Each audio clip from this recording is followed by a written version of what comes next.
मंगलम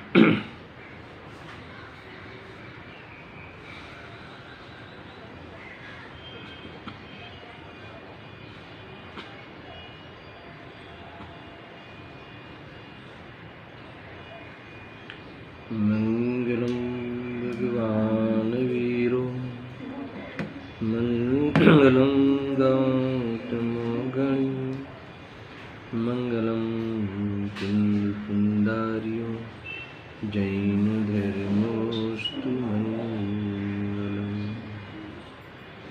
सर्वमंगलमांगल्यं सर्वकल्याणकारकं प्रधानं सर्वधर्माणां जैनं जयतु शासनं जैनं जयतु शासनं नमस्मे साराय स्वानुभूत्या च काश्यते चित्से भावाय भावाय सर्वे भावान्तरं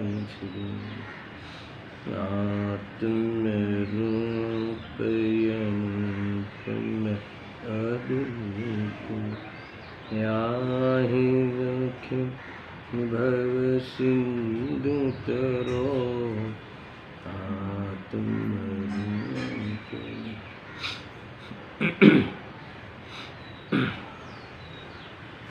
समय सार बंद अधिकार कड़स 178 के पर गुरुदेव से के जो प्रवचन हुए हैं उसमें भावार्थ ऊपर का प्रवचन का कुछ टॉपिक देखते हैं। विशेष चर्चा हो चुकी है, फिर भी भावार्थ में कुछ प्रश्नोत्तर के रूप में चर्चा हुई है, उस पर विचार करते हैं। कुल मिला के इस बंद अधिकार के समापन के जो 2 कलश है, इसमें का 178 नंबर के कलश में आचार्य अमृतचंद्र देव ने एक उपदेश दिया कि परद्रव्य का लक्ष्य छोड़ दे, यानी स्वद्रव्य का लक्ष्य जीव ने अनादि से नहीं किया, स्वद्रव्य की पहचान तक नहीं की, अनुभूति नहीं की। जो अनुभूति हो रही है, अनुभूति में आ रहा है, उसकी तरफ बिल्कुल लक्ष्य नहीं किया और उस ज्ञान की स्वच्छता में जानने में आने वाले पदार्थों के बारे में लक्ष्य करता हुआ अनेक कल्पनाएं करी और राग द्वेष करता हुआ वह दुखी हुआ, क्योंकि तन मूलाम यानी ये राग द्वेष का मूल, राग द्वेष की जड़ें, राग द्वेष का कारण परद्रव्य का लक्ष्य ही है। जब तक ये जीव परद्रव्य के आश्रय में अथवा परद्रव्य का लक्ष्य करके उसी में ही उसके अधीन जिएगा, तब तक उसको लेकर कषाय पैदा होगी, कषाय भाव उत्पन्न होगा, है ना, वह राग द्वेष का कारण बन जाएगा। यही मूल है, उसको जड़ से उखाड़ दो। जड़ से उखाड़ दो यानी तुम उसके तरफ की जो श्रद्धा है, जो अभिप्राय की जो भूल है, उसे पहले मिटा दो। अगर वह नहीं मिटी तो उपयोग वहाँ कषायों को लेकर संतति रूप वर्तेगा, है ना, 1-2 घंटे की बात नहीं है। जैसे ये जो कोरोना का जो संक्रमित है ना, ऐसा होगा, विकल्प में विकल्प, विकल्प में विकल्प, विकल्प में विकल्प, उस विकल्प के लिए विकल्प, उस विकल्प के लिए विकल्प, तो परंपरा धारावाही रूप से रहेगी। ऐसा नहीं है कि कोई एक परद्रव्य का लक्ष्य करके फिर कुछ विकल्प में वो समाप्त हो जाएगा, उपलब्धि हो जाएगी और फिर आत्मा शांति से जिएगा, ऐसा नहीं होता। आज तक ये तो हमारे सब लोग के अनुभव में है कि कभी वासनाएं मिटती नहीं है। परद्रव्य को लेकर कुछ न कुछ उपयोग उस कषायों के सानिध्य में रहकर संतति बढ़ाता है ना, वासनाएं बढ़ती है, उसमें एक प्रकार से जैसा जैसी पूर्ति का उपाय करते हैं वैसे वैसे भड़कते हैं ये भाव, है ना। ये समझने जैसा है, इसीलिए उसी का ही पोषण करता है जी। तो ये बहुत बड़ा हमारे लिए, ये बंध से अगर रहित होना हो तो एक काम कर लेना, बस स्वद्रव्य की पहचान और परद्रव्य को भिन्न जान। देखो लिखा है पेज नंबर 364 कि आत्मा त्रिकाड़ी शुद्ध सच्चिदानंद प्रभु स्ववस्तु छे। इतना विभाग करके बताया, इतना वेद ज्ञान करने के लिए विषय वस्तु जिनवाणी माता ने दी, और गुरुदेव जी जैसे महान वक्ताओं ने एक प्रकार से आचार्यों की हृदय की बात हम जैसे जीवों के भाषा में समझ में आ गई, परिचित भाषा में कहा जाए ऐसी बात आ गई, है ना। तो ये देखो, आत्मा त्रिकाड़ी शुद्ध चिदानंद प्रभु स्ववस्तु छे અને એ સિવાયની જગતની સર્વ ચીજ શરીર, મન, વાણી, કર્મ, ધંધો, વેપાર, નોકરી, મકાન, મહેલ, હજીરા, દેવ, ગુરુ, શાસ્ત્ર इत्यादि पर वस्तु है। यानी इस वस्तु को लेकर चिंता का कारण कैसे हो सकता है कि जो पर है क्या, जो चीज़ पर है उसको लेकर ही हम चिंता करते हैं ना, उसको लेकर ही, यानी जो उसको क्यों चिंता करते हैं, क्योंकि वो पर है ऐसा नहीं जानते, इसीलिए परद्रव्य का ये त्याग है। परद्रव्य का त्याग यानी ये पर है ऐसा जान, स्वद्रव्य मानना छोड़ दे, अपने लिए कुछ कार्यकारी नहीं है, अकिंचित कर, इसका नाम है त्याग। बहुत बड़ी बात है। इसको लेकर, जिसको लेकर हम दुखी हो रहे हैं, तो पहले सोच तो सही कि ये तेरी चीज़ है कि नहीं, है ना। चोरी हो गई, चोरी हो गई, चोरी हो गई बिल्डिंग में, मगर ये तो सोच पहले कि तेरे घर में हुई है कि नहीं, फिर पता चलता है कि नहीं वो तो बगल में हुई है, हमारे यहाँ नहीं हुई, है ना। तो फिर अपनी मूर्खता पे हंसी आती ना, कि कम से कम पहले ख्याल तो करना चाहिए नहीं कि कहाँ हुआ है, आग कहाँ लगी। ऐसा यहाँ कहते हैं कि ये, है ना, ये हो गया, ये हो गया, पर को लेके तू चिंता करता है, मगर तू ये तो जान पहले कि वो तेरी चीज़ है, वो तू है, तेरा कुछ उसमें कोई ना लागे वड़गे छे के नहीं। अगर कोई किसी भी प्रकार से कोई रिलेशन नहीं बैठता है, मेल नहीं बैठता है, तो फिर तू चिंता करने के पीछे, हाँ, फिर तुरंत मूर्खता ख्याल आया कि इसमें मेरा तो कुछ गया ही नहीं, तो कि पहले से जान ले। ये कंसेप्ट है, मुझे वो बताना है आपको। देखो, એ પરદ્રવ્યને પોતાના વિકાર શું કહે, એ પરદ્રવ્યને પોતાના વિકારને કહે છે। શું ફરીથી, हाँ, यहाँ तक आया ना, देव, गुरु, शास्त्र इत्यादि पर वस्तु છે। એ પરદ્રવ્યને પોતાના વિકારને કહે છે, નિમિત્ત નૈમિત્તિકપણું છે। फिर से आया क्या संधि, ये परद्रव्य को और अपने विकार को, परद्रव्य को और अपनी पर्याय में होने वाले राग द्वेष को निमित्त नैमित्तिकपना है। इसका क्या अर्थ है कि कारण कार्यपना है, उसके बीच में संबंध है। इसका अर्थ कि तेरे आत्मा का, हाँ, और इस रागादि का कोई कारण कार्य का संबंध नहीं है। तेरे स्वभाव, तू पोते, तू स्वयं चैतन्य प्रभु, निर्मल सदा सच्चिदानंद प्रभु, उसको और रागादि को कहीं भी मेल नहीं है ना, कारण कार्य नहीं है। वो रागादि होने का कारण तू नहीं है, तेरा स्वभाव नहीं है, ये कह रहे हैं। तो ये निमित्त निमित्त उपादान रूप से तो है ही नहीं, मगर निमित्त भी नहीं है। मूल चीज आई थी कि शुरू में कहा था वो उठाने का से, ऐसा। तो यहाँ कहते हैं कि निमित्त निमित्तिकपणु उस द्रव्य को और विकार को है, तेरा विकार को और उस परद्रव्य को નિમિત્તિકપણા है એટલે શું તુરંત ગુરુદેવશ્રી કે પરદ્રવ્ય તે નિમિત્ત છે અને એના લક્ષ્ય પોતે પરિણમે ત્યાં વિકાર થાય છે તે નૈમિતિક છે। समझ में आया ना। देखो आगे कितनी बात करते हैं भाई, चाहे साक्षात तीर्थंकर परमात्माની સ્તુતિમાં ઊભો હોય તે સ્તુતિનો ભાવ પરલક્ષ से થયેલો વિકાર છે, ધર્મ નહીં। समझ में आया ना। कोई कहे कि ठीक है हम दुकान मकान में ज़्यादा रस नहीं लेंगे, है ना, उसका लक्ष्य छोड़ देते हैं, मगर शिखर जी जाके रहते हैं, देवलाली सोनगढ़ जाके रहते हैं, है ना, हर रोज मंदिर में ही समय प्रसार करेंगे। तो गुरुदेव श्री कहते हैं कि ये भी, है ना, वहाँ तेरे जो लक्ष्य स्तुति आदि करता है वो भी विकार में खड़ा है, स्वभाव नहीं है वो, है ना, वो निमित्तिक रूप बंध का ही प्रसंग है। गजब है। हम तो इससे संतुष्ट हो जाते हैं। आज 4 કલાક વાંચ્યું, आज 6 કલાક સાંભળ્યું, संतुष्ट हो जाते हैं। ये देखो ये समझ में आया। मैं तो प्रवचन સાંભળ્યું, मैं तो 2 કલાક પ્રવચન જ સાંભળ્યું। ये कहते કે વિકારમાં ઊભો છે,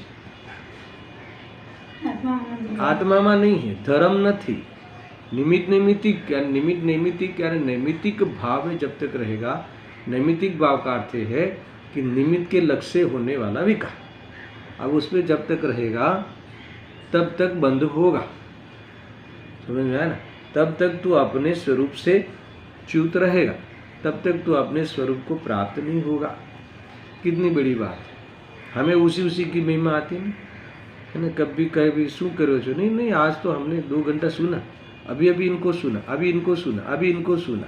ये रोग हो गया, मैन्या हो गया, सुना व्यसन થઈ गई, समझा कुछ नहीं, स्वरूप में रमने की बात आई नहीं, क्योंकि उसकी महिमा आ रही है।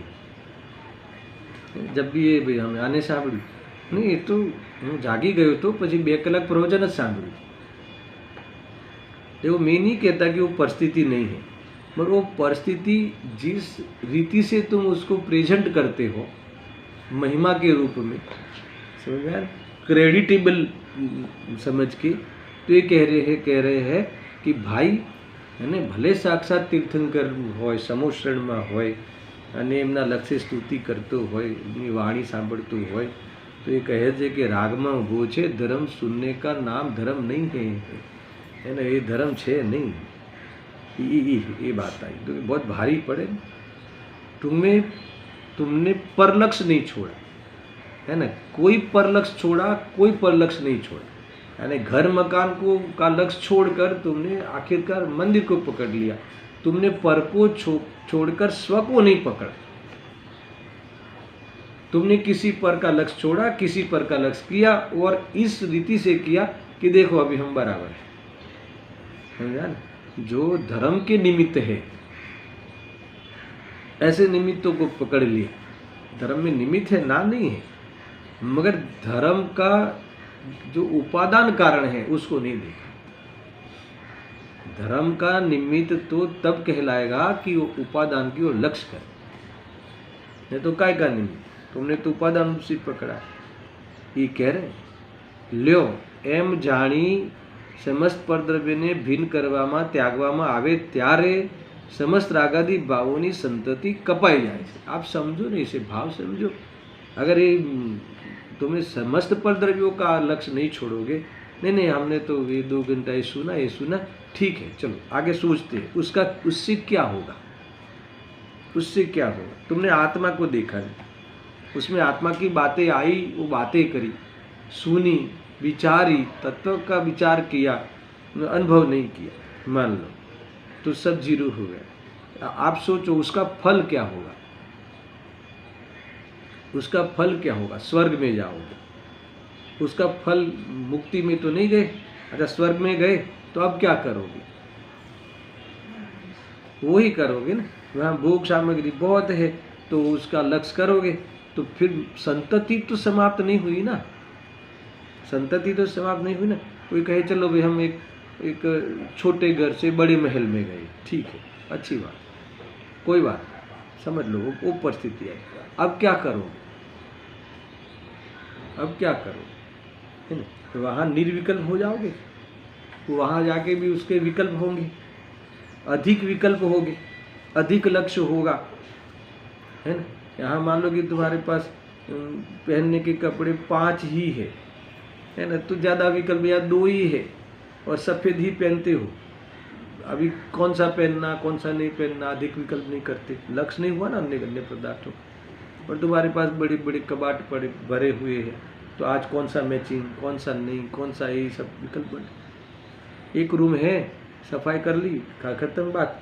अब 5 रूम है, 10 रूम है, सफाई हुई कि नहीं हुई, ये हुआ कि नहीं हुआ कि नहीं। तो ये कह रहे हैं कि ये संतति नहीं अटकी ना। मान लो कि तुम्हें पुण्य के उदय में सामग्री बढ़ी, तो विकल्प बढ़ने का कारण बढ़ा। हमें लगता है कि शांति बढ़ी, अज्ञानी को ऐसा लगता है हमें शांति। अरे शांति नहीं, तुम्हें विकल्प, निर्विकल्प होना अगर तुम्हारा ध्येय हो तो तुम्हें ये भाषित होगा कि ये मेरे विकल्प के कारण बढ़ाए। तुम्हें कभी ऐसा लगा पुण्य के उदय में बाहर में सामग्री बढ़ती है, बिजनेस बढ़ता है ना, अनुकूलताएं बढ़ती है, मकान बड़ा हो जाता है, कई प्रकार के अनुकूलता मिलती है, अरे मंदिर नज़दीक आ जाता है ना, सब कुछ हो जाता है। तो मुझे बताओ कि इसमें निर्विकल्प होने का कारण कहाँ बैठा है? न मकान में न मंदिर में। क्योंकि दोनों परद्रव्य है, क्योंकि दोनों के लक्ष्य से तुम राग में ही खड़े हो। जब तक मैं चैतन्य स्वरूप, शुरू में बता दिया ना, आत्मा त्रिकाड़ी शुद्ध, कितनी जोरदार बात। सच्चिदानंद प्रभु वस्तु स्ववस्तु तू पोते छे, स्ववस्तु छे। इसके अलावा दुनिया में तेरा कहीं अधिकार नहीं है। इसके अलावा तूने कहीं भी अधिकार कहा तो व्यभिचार है, और व्यभिचार का फल कभी अबंध नहीं आता, व्यभिचार का फल कभी मुक्ति नहीं आती। वो कर्मबद्ध का ही प्रसंग है, तेरा दुखी होना निश्चित है। ऐसे में कितना जोरदार, देखो ल्यो एम जानी समस्त परद्रव्य ने भिन्न करवामा त्यागवामा आवे त्यारे समस्त रागादी भावोनी संतति कपाई जाए छे। तो संतति कट होगी, नहीं तो बस तुमने निमित्तों में भेद किए, वितरागी भगवान में भेद किए। भगवान महावीर की पूजन अच्छी है ना, आज तो आदिनाथ भगवान की अच्छी है, तो कोई ठिकाना ही नहीं। मंदिरों में भेद करना, वितरागियों में भेद करना, समझ में आया ना, ऐसा है। वितरागता की ओर से भी भेद करता है ये, वितराग होकर जब तक अनुभव नहीं करेगा तब तक यही धंधा करेगा, क्योंकि उसे तो है ना वेद ज्ञान है ही। राग द्वेष में के लिए पक्षपात खड़ा करेगा किसी न किसी को लेकर, यही होता है ना। ये तेरा पंथी, ये पंथी, ये वो पंथी, वो पंथी, कभी वो अपना आत्मपंथी बना ही नहीं। ऐसा ही है। ये राग द्वेष के धर्म क्षेत्र में भी राग द्वेष के कितने कारण खड़ा कर देता है। कौन है? पर क्षेत्र, पर लक्ष्य। ये फलाने तेरा पंथी, फलाने विष पंथी, फलाने ये हो गए, ये वाले है, वो ये वाले है, इस पक्ष वाले, इस पक्ष वाले। इसको निष्पक्ष होना आता ही नहीं। निष्पक्ष मात्र चैतन्य स्वरूप अपना पक्ष आवे तो निष्पक्ष हो। जब तक अपना पक्ष नहीं आएगा तब तक पर का ही है ना, कोई ना कोई इसी को लेकर राग द्वेष करेगा। बहुत समझो, देखो संतति नहीं मिटती। अभी कितना सरल बात, सरल उदाहरण है कि ठीक है कि तुम्हें और अनुकूल सामग्री मिल गई, तो मुझे इतना बता दो कि विकल्प समाप्त हुए। अनुकूलता में विकल्प समाप्त होते हैं। बाहर में पुण्य के उदय में अनुकूलता मिली तो उसके भोगने के विकल्प बनते हैं, और भोगने की तृष्णा बढ़ती है। तृष्णा का बीज है, ऐसा कह दिया प्रवचन सार में। तो फिर उस चीज़ों को लेकर हम अपना इस जीवन, हमारा ये उपयोग की बर्बादी करने का क्या मतलब है? यानी इसमें ऐसा लिया जाए कि देखो उपयोग जितना मर्यादित होता हो। मैंने कई बार, शायद मैंने 25 साल पहले भी एक बार कहा था कि तुम पैसे की मर्यादा नहीं कर सकते। क्या वो तुम्हारे हाथ भी नहीं, सामान्य बात है। मगर मैं इतना ही कमाऊंगा, इतना ही नहीं कमाऊंगा, वो तुम कमा ही नहीं सकती।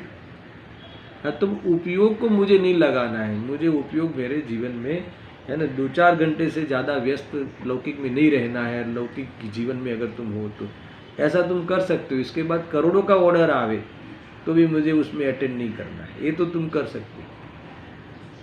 इसमें सब मर्यादाएं आगे हो, तुम्हारी मति ज्ञान की मर्यादा, और फिर जो मर्यादा करके उपयोग कहाँ ले जाओगे वो तुम जानना चाहिए ना।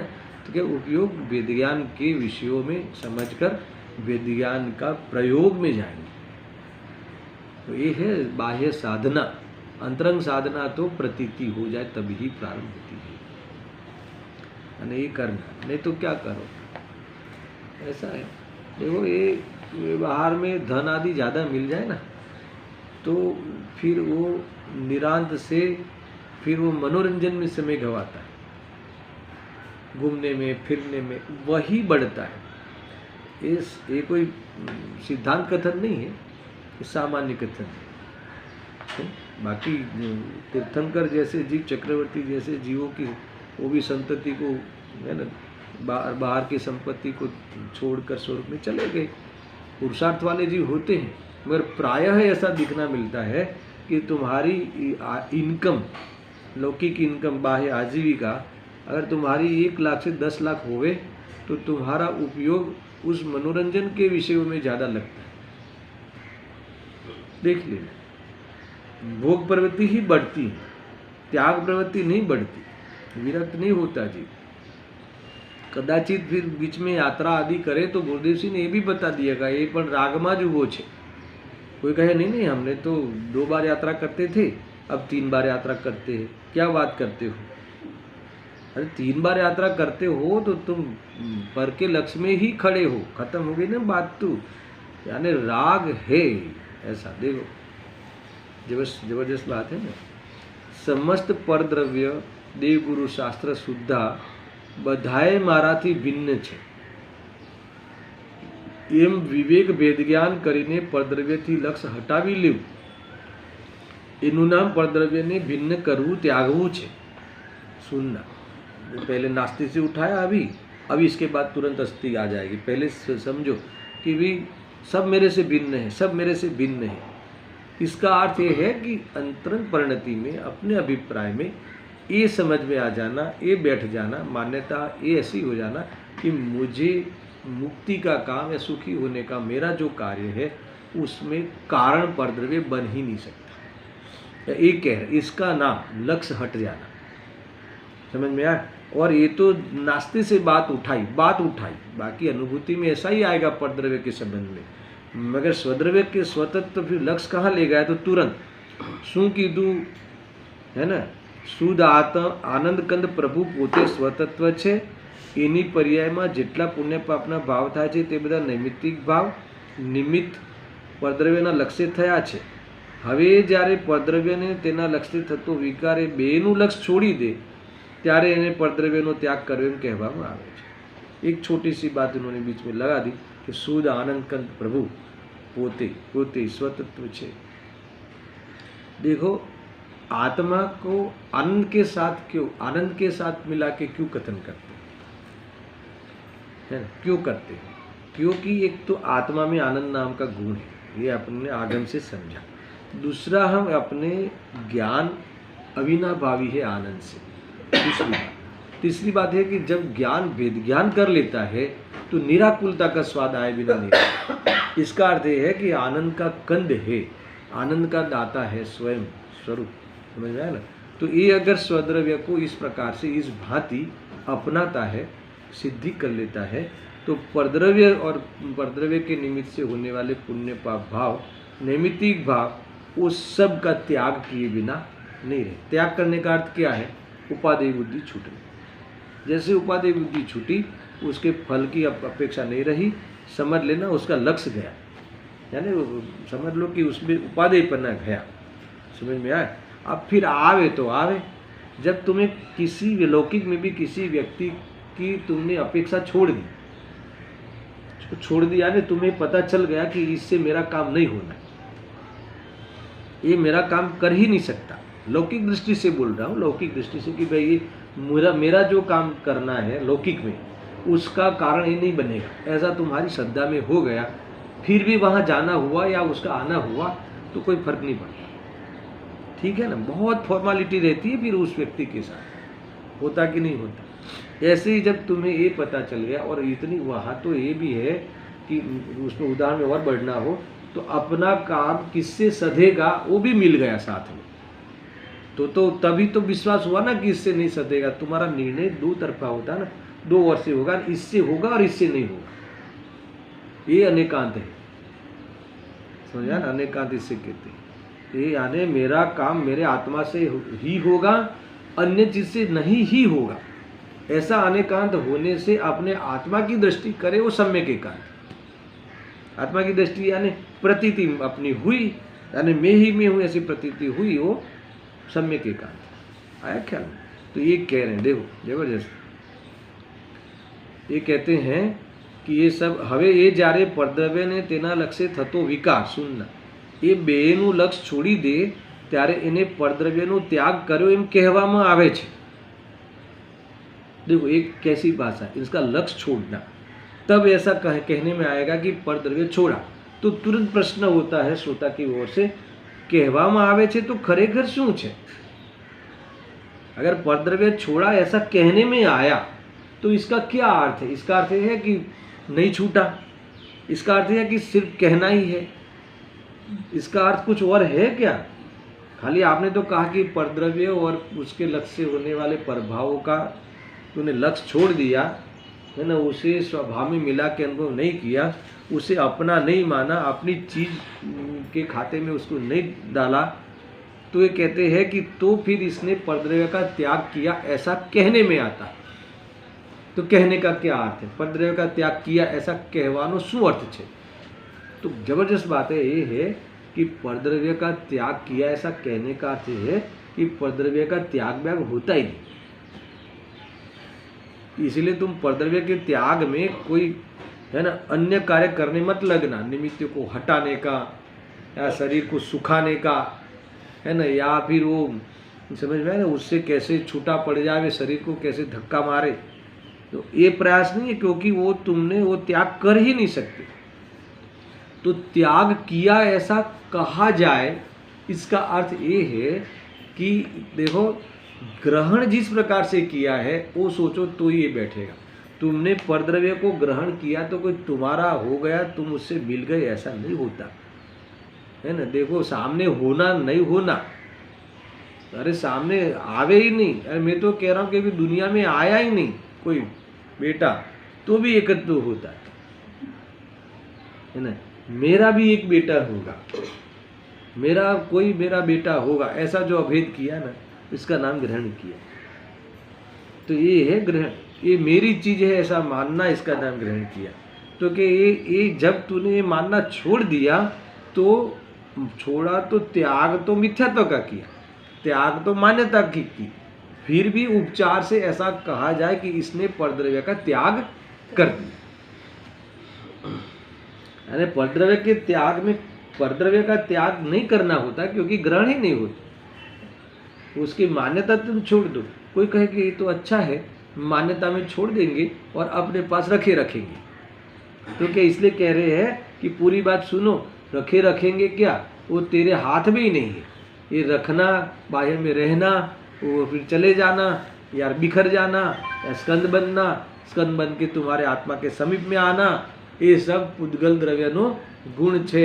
वो तो उसका कार्य है, तुम्हारा वह खाता ही नहीं है, वो तुम्हारा वो कोई उससे कोई लागे वड़गेज नहीं, वो तुम्हारी बात ही नहीं है। हाँ, मगर वो सब होते हुए में तुमने लक्ष्य करके मैंने किया मैंने किया मैंने किया, मेरा हो गया मेरा बन गया, ऐसा मान के ग्रहण किया था, ग्रहण किया था ना, मिथ्यात्व किया। तो पता चला मैं चैतन्य स्वरूप हूँ, ये जड़ है, कहाँ मेल खाता है, तो इसे फिर मानना छोड़ दिया। अब मानना छोड़ दिया, समझ में आ रहा है? मानना छोड़ दिया इसका अर्थ ये है कि तुमने भ्रम छोड़ दिया। तो कह देंगे कि तुमने परद्रव्य को छोड़ दिया, ऐसा कथन उपचार से कहने में आता है। मगर तुमने अब जो छोड़ा, तुम्हारा मंगल दिन चालू हो गया, यानी तुम्हारा सुख का प्रारंभ हो गया। तो कर्तृत्व छोड़ो, एकत्व छोड़ो, ममत्व छोड़ो, भोक्तृत्व छोड़ो, एक ही बात है। हजारों शास्त्र पढ़ो, निचोड़ एक ही है कि तुम परद्रव्य के साथ जो भी तुमने है ना, मान रखा है ना। तुम छोटी छोटी बातों में सोचो, ऐसा होगा, ऐसा होगा, इस प्रकार से होगा, ऐसा मकान होगा, ऐसा फर्नीचर होगा तो सुख होगा। तो तुम्हारा सुख का आधार तुमने परद्रव्य के परिणमन को बना दिया। समझ लो तुम्हारा दुखी होना प्रारंभ ही है, दुखी होना निश्चित है, संतति बढ़ी। अभी नहीं, ऐसा नहीं, ऐसा होगा तो होगा, इस साइड होगा तो होगा, अब ये साइड होगा तो होगा। अच्छा ये साइड हो गया मान लो उसके परिणमन, फिर देखो मैंने कहा था ना, अभी वो वाला चालू हो गया। फिर जितने लोग आए ना, ये तो मैंने सोचा था, मैं कहूँ कि नहीं वो ड्राइंग था ना, वो उसी बुक में था, नहीं मगर विचार तो मुझे पहले आया था, याद आया। इसका अर्थ हो गया कि तुम परद्रव्य के साथ इतना अहंकार करते हो, उसको लेकर उसके परिणमन का कोई वैल्यू ही नहीं समझते हो। अरे उस द्रव्य का उस रूप परिणमन होना, समझ में आया कि नहीं, तो निश्चित है तुम कौन सी चीज़ों में कौन सा, इसी बातें का झगड़ा होता है ना। ये तो मैं उदाहरण दे रहा हूँ, व्यापार को लेकर, रसोई को लेकर, कोई बाहर में कोई नया प्रोजेक्ट को लेकर, व्यापार में सेल परचेज को लेकर, समझ में आया ना, हिसाब किताब को लेकर, ये परद्रव्य है ना, ये सब परद्रव्य के ही सब प्रोसेस है, उसको लेकर सुख दुखी होता है। समझ में आया ना। ये देखो शांति से नहीं, संतति बढ़ाता है, शांति मिलेगी नहीं। ये विकल्प का स्रोत, विकल्प पैदा होने का जो है ना वह कारण, वह उसने अपने जेब में कर लिया है। अभी ऐसा होगा, फिर थोड़ा ऐसा किया होता तो निराश होगा। अब ऐसा करते हैं, जब इसको फिर तोड़ते हैं, फिर बनाते हैं, फिर ये करते हैं, फिर ये करते हैं, जीवन पूरा हो गया यहाँ का, फिनिश। और वो भी उसे पता नहीं है ना कि अभी ये करने के बाद फिर वो तुरंत चला गया कि और 25 साल और इसी पदार्थ को लेकर विकल्प करेगा। अभी जहाँ जाएगा वो उधर करेगा, है ना। आड़ा शरीर मिला तो वो शरीर को लेकर करेगा, चिट्ठी बना तो वो एक एक रचकण को लेकर करेगा। समझ आया कि वो एक एक रचकण लाएगा चिट्ठी बन के, फिर दर बनाएगा, फिर कोई वापस किसी के निमित्त से टूटेगा, फिर वापस चिंता करेगा, यही काम। कितना देखो हम भूतकाल की पर्याय को भी बदलने के लिए तैयार है। आम करी होत तो सारू, आम करी होत तो सारू, पहले नहीं मंगवा लिया होता तो सारा, पहले न कर लिया होता तो सारा सारू, ऐसा कर करके क्या करना। इतने विकल्प झाल करोड़ियों फसायलो रहे छे। सोचो, ये कह रहे देखो, ये पर लक्ष्य को छोड़ना ये जबरदस्त बात है कि જ્યારે પરદ્રવ્યને તેના લક્ષી થતા વિકાર, એ બેનું લક્ષ છોડી દે। લક્ષ છોડી दे એટલે શું? लक्ष्य छोड़ी दे यानी तू सोचो तो सही, उस द्रव्य का परिणमन उस रूप है, मेरा परिणमन ज्ञान रूप है। अपना ज्ञान रूप परिणमन को स्वीकार करके ज्ञाता दृष्टा रह के मौज कर ली तो उसने लक्ष्य छोड़ दिया। तो ये कहने में आया कि परद्रव्य को छोड़ा, तो परद्रव्य को छोड़ दिया ऐसा कहा, इसका क्या अर्थ? કહેવામાં આવ્યું કે પરદ્રવ્યને છોડ્યું તો એનો શું અર્થ? કહેવામાં આવે છે તો પછી ખરેખર શું છે? ખરેખર એ છે કે પરદ્રવ્યને કોઈ છોડી શકતું જ નથી। देखो लिखा, खरेखर तो એને પરનો સદા ત્યાગ જ છે, अर्थात आत्मा परથી रहित જ છે, हो ही नहीं सकता। तुम कौन होता उसको त्याग करने वाला, ग्रहण करने वाला? समझ में आया ना। ऐसा है, तुम मानने वाले हो सकते हो कि मैंने ग्रहण किया, मैंने छोड़ा, ऐसा अहंकार करने वाले हो सकते हो, या फिर अहंकार छोड़ के आनंद करने वाले हो सकते हो, मगर परद्रव्य के ग्रहण त्याग वाले तुम हो ही नहीं सकते। परद्रव्य के ग्रहण त्याग शून्यत्व शक्ति है ना, हो ही नहीं सकता। समझ में आया? तो तुम कैसे अधिकार जताते हो? ऐसा देखो, ये ऐसा लगे ना कि वास्तव में समझ में आ जाए ना, हम किसी बात को लेकर बहुत करने का अभिमान, मैंने किया, मैंने ऑर्डर लिया, मैंने बराबर पार्टी को संभाला, मैंने इसको राजी रखा, मैंने इसको ये सब किया। तुम कौन होते हो? तुम कौन होते हो कि दूसरे के लिए तुम करने वाले? समझे? ये ऐसा भ्रम हो जाता है। हमने फोन किया और उसने पेमेंट भेज दिया, है ना, मेरे कहने से आ गया। किसी को भी लगे तुम्हारे कहने से दे देता है। अरे कोई किसी के कहने से नहीं देता, ये सब पाप पुण्य के खेल है। समझ में आया कि नहीं? पाप का उदय आवे तो अपना बच्चा भी सामने खड़ा हो जाए अगेंस्ट में, समझा ना। तो मगर ये और सुनो, अगेंस्ट में खड़ा हो जावे तो किसके अगेंस्ट में खड़ा हो जावे, अब उसको सोचो कि जो तुम हो ही नहीं, है ना, जो भी हो, रमेश महेश जो भी हो, तो उसके सामने खड़ा हो गया, तो वो रमेश महेश है ना, वो मैं हो ही नहीं, मैं चैतन्य स्वरूप उसकी स्थापना करो तो रमेश कौन, महेश कौन, समझ में आया कि नहीं। तो ये ही है उपाय। इसका नाम है कि ये परद्रव्य के अंतर में जो उसने कोई न कोई स्थापना की थी, वो स्थापना छोड़ दी तो परद्रव्य का त्याग कर दिया, ऐसा कहने में आता है। देखो, एणे परने कदी पोतानाમાં ગ્રહ્યા જ નથી તો ત્યાગની વાત જ ક્યાં રહે છે। આત્મામાં પરદ્રવ્યના ગ્રહણ ત્યાગ છે જ નહીં। વાસ્તવમાં અનાદિથી એ પોતાના ત્રિકાળી સ્વરૂપને ભૂલીને પર વસ્તુ જે નિકટ ઉપસ્થિત છે અને ઉદયમાં છે તેનું લક્ષ્ય કરીને તેના આશ્રયપર્ણ में છે। इसका लक्ष्य करके क्या क्या करता है, अपने को रागी बनाता है, अपने को द्वेषी बनाता है। नहीं भाई तूने गलत किया, ये मैं जो कहता था वही सही था, उसको ऐसा ही रखना चाहिए था, ऐसा परद्रव्य को लेकर द्वेष करके अपने को क्या किया, द्वेषी किया। समझा ना। इसको लगता है कि मैंने अपने को चतुर सिद्ध किया। ये कहते हैं कि तूने अपने को द्वेषी किया, तूने अपने को मिथ्या दृष्टि किया, तूने अपने को दुखी किया। ये तरफ तो हमारा ध्यान ही नहीं जाता। उस द्रव्य को लेकर जो तुम लड़ रहे हो तो वो द्रव्य का तो स्वतंत्र परिणमन है। देखो ये बात बैठ जाए समकी तो इतना आभास तो होता है ना कि यार शांति हो जाए।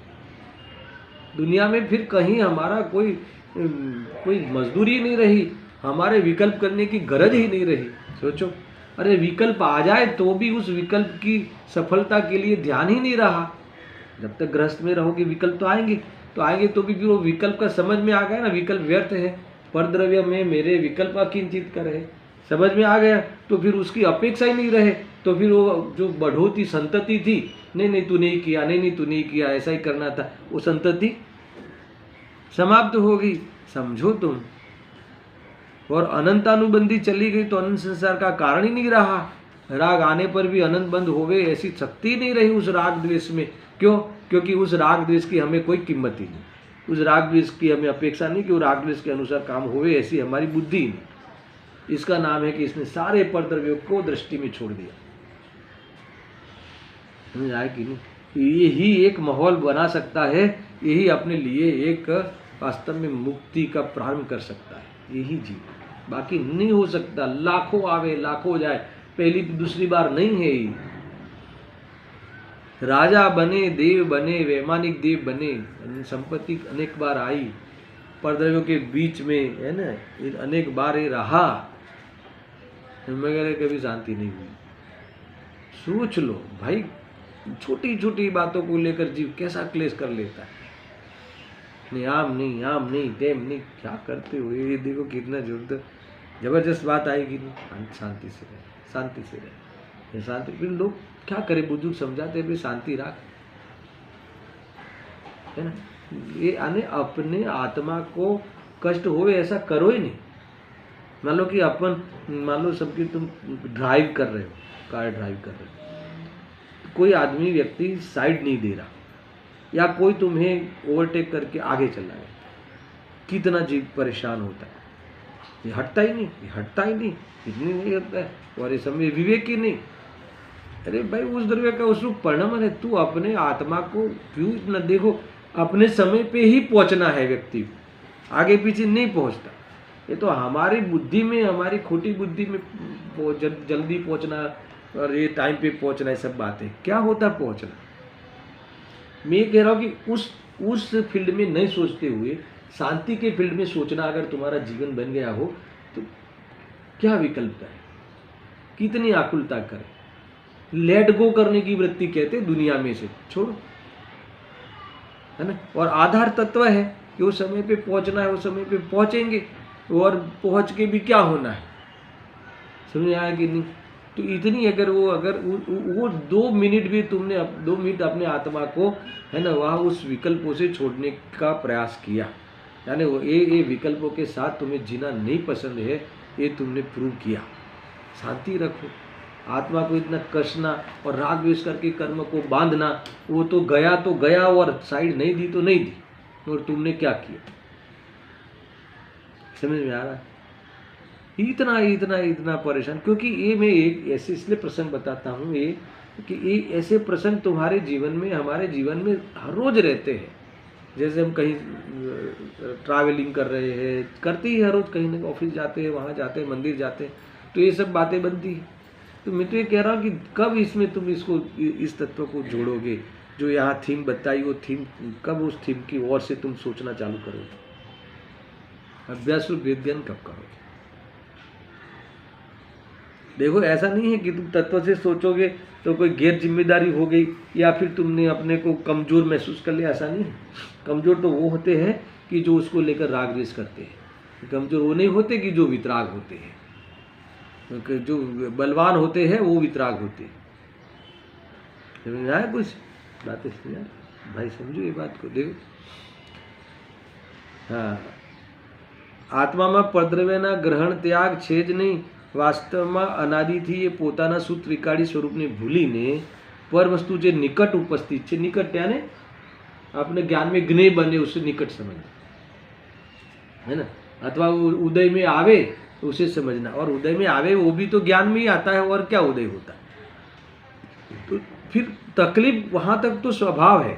देखो, उदय में आना परिस्थिति है, उदय में आई हुई चीज ज्ञान में आना स्वभाव है, मगर उसका लक्ष्य करना बीमारी है, उसका लक्ष्य करना अपराध है, उसका लक्ष्य करना है ना वास्तव में अपने को दुखी करने का उपाय है। लक्ष्य करने का अर्थ है फिर पार करना, ऐसा होना, ऐसे ही होना, मैंने किया, मेरे द्वारा हुआ, मैं ही ये सब का करता धरता, मैं ही मालिक। तो ये समझ ले कि फिर तेरे दुख का मालिक तू ही है।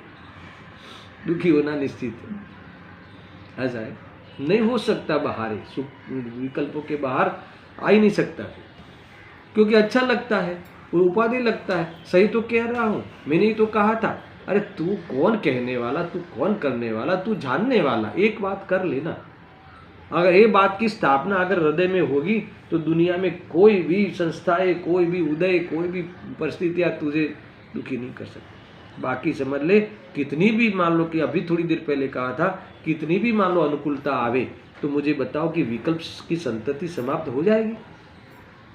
मान लो कि अनुकूलता मिली, तुम्हारी सोचना और उस अनुसार बाहर में पदार्थ का होना, मान लो उसका नाम है अनुकूलता, पुण्य का उदय, तो क्या तुम्हारे विकल्प शांत हो जाएंगे? उससे तुम निर्विकल्प हो जाओगे, अहंकार मिट जाएगा? नहीं मिटेगा ना, तो फिर सुखी नहीं होगा। समझ आया? खाना नहीं मिलता था, पाप का उदय, भरपेट खाना मिल गया तो निर्विकल्प हो जाओगे। समझ आया कि नहीं भाई? सोचना इस बात को, ये है ना परद्रव्य की उपस्थिति को तुमने ज्ञाता दृष्टा होते हुए भी ज्ञाता दृष्टा का जो पुरुषार्थ नहीं किया और बस लक्ष्य किया, ऐसा है। તેનું લક્ષ્ય કરીને તેના આશ્રય પરિણમે છે અને તેથી તેને પુણ્ય પાપના ભાવરૂપ વિકાર જ થયા કરે છે, है ना। भगवान को देखे तो पुण्य करे, है ना, और भोग की सामग्री को देख के पाप भाव करे और कभी वितराग होने का सोचे एक ही काम, ऐसा। પણ હવે જ્યારે તે પલનું લક્ષ છોડી તેનો આશ્રય છોડે છે, બસ વેદ વિજ્ઞાન के स्वद्रव्य की दृष्टि करके अगर ये लक्ष्य छोड़ा तो તે નૈમિતિક વિકારને પણ છોડે છે, ત્યારે એણે પરદ્રવ્યનો ત્યાગ કર્યો એમ કહેવાય। બાકી એક વસ્તુમાં બીજી વસ્તુ જાય એમ ત્રણ કાળમાં બની શકે નહીં, કેમ કે એકમાં બીજીનો અભાવ છે। જો એમ હોય તો બધું એક થઈ જાય। अगर जो समझ में आया कि नहीं, अगर अभाव नहीं हो तो फिर वो तो मेल ही नहीं बैठे। ये सब बात सारी आई है इस प्रकार से। देखो आगे मैं लेता हूँ, अभी एक दो प्रश्न है, ज़्यादा नहीं है। જ્યારે તે સ્વદ્રવ્યના આશ્રયમાં આવે ત્યારે જેટલી દરજ્જે તે પરદ્રવ્યનો આશ્રય છોડે છે તેટલો તે સ્વનો આશ્રય થાય છે અને તેટલે દરજ્જે તેને રાગાદि કર્મ કપાઈ જાય છે। ये भी आश्रय की दृष्टि होगी। अब उपयोग जितना रमाएगा स्वरूप में तो संतति कट होती जाएगी। जितना लेवल तुम्हारा वितरागता का बढ़ेगा उतना राग कट होते जाएगा। स्वरूप में डूब गए, राग पैदा ही नहीं होगा, ये इनका कहना है।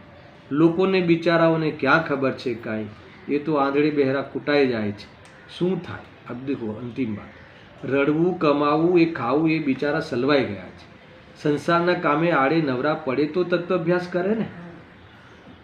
ये बात देखो, ये बात इतनी जोरदार है ना। ये समोषण का मतलब ये तत्व सुनते हो तो समझ लो तुम्हें समोषण का योग है। मगर अगर ये नहीं करते हो तो रखड़વું कमाવું, मित्रને મળવું, ये लॉन्ग ड्राइव, शॉर्ट ड्राइव, ये ड्राइव, 4 ड्राइव है ना करके वो समाप्त हो गया जीवन। तो एक तुरंत प्रश्न है, खावा रोटला तो જોઈએ ને, તમે બધું કહો છો है ना, रड़વું कुछ भी कमाई की बात में, तुम धंधे की बात में विरोधी करते हो। किसी ने कहा गुरुदेव श्री को, मगर रोटला तो જોઈએ कि ना જોઈએ, खाने पीने के लिए सब सामग्री જોઈએ कि ना જોઈએ, वस्त्र पात्र જોઈએ कि ना જોઈએ। अब सुनना, आहा ये आयुष्य लेने આવ્યો છે तो એના રોટલા नहीं મળે? अरे आयुष्य होगा तो रोटियां मिल जाएगी, ऐसा होता है ऑटोमेटिक। फिर देखो अभी वो बिजनेस का विरोध किया था ना, પણ ધંધો એ લઈને આવ્યો છે ને સાહેબ, आयुष्य लेके आया है, बिजनेस भी लेके आया है, तो बिजनेस भी करेगा कि नहीं करेगा? विरोध क्यों करते हो? अब सुनो ना, ये धंधो લઈને આવ્યો નથી। બહારમાં એને જે ધંધો ચાલે છે એ તો એના ધંધાના કારણે ચાલે છે। સુનના, એ પર વસ્તુને કરે કોણ? શું આત્મા કરે?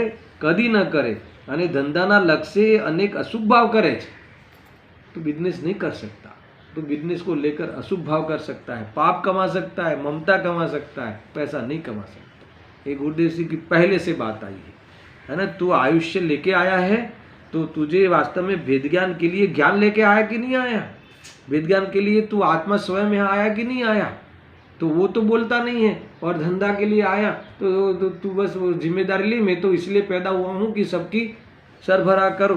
तो क्या तू करने वाला कौन? आगे बहुत आ गया है, हो ही नहीं सकता। तू ज़्यादा से ज़्यादा अहंकार करेगा, करने का राग करेगा, मैंने किया बाकी कर नहीं सकता।